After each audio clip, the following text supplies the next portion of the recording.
दोस्तों, डक्की भाई केस में हुआ एक नया धमाका। जो बातें पहले महज अफवाहें समझी जा रही थी, अब वो एक एक करके सच साबित हो रही हैं। और इस बार कहानी में आया है एक नया मोड़। अरूप के फोन से मिलने वाली मालूमात ने पूरा केस बदल कर रख दिया है। जराये के मुताबिक अरूप के फोन से कुछ ऐसे डाटा और एप्स की तफसीलात मिली हैं जिनसे अंदाजा होता है कि शायद डक्की भाई इन एप्स को प्रमोट कर रहे थे, या फिर इनके जरिए कोई ऐसा काम हो रहा था जिसे साइबर क्राइम के जमरे में लाया जा सकता है। और यही वजह है कि अब अरूप भी पूरी तरह फंस गई है।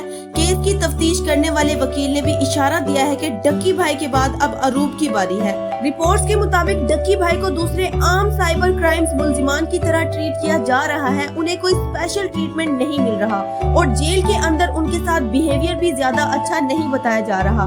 मजीद हैरानकुन बात तो ये है कि डक्की भाई के तमाम बैंक अकाउंट्स भी फ्रीज कर दिए गए हैं, जिसके बाद उनके बिजनेस और ऑनलाइन इनकम पर भी सवालात उठने लगे हैं। दूसरी तरफ अरूप ने भी अपने इंस्टाग्राम से तकरीबन तमाम पोस्ट डिलीट कर दी हैं। कहा जा रहा है कि वो इस खौफ में मुब्तला है कि कहीं वो किसी बड़ी मुसीबत में न फंस जाए। इधर ये खबरें भी गर्दिश कर रही है कि डक्की भाई के घर के नीलाम होने और उनके रेस्टोरेंट के सील होने की बातें भी मंजरे आम पर आ चुकी हैं। अब सबकी नजरें सिर्फ एक सवाल पर है, क्या ये वाकई डक्की भाई और अरूप की जिंदगी का सबसे मुश्किल वक्त है, या फिर इस केस के पीछे कोई और ताकतें हैं जो उन्हें निशाना बना रही हैं? नाजरीन, आपका क्या ख्याल है? क्या अरूप वाकई बेकसूर है या सब कुछ पहले से ही प्लान किया गया था?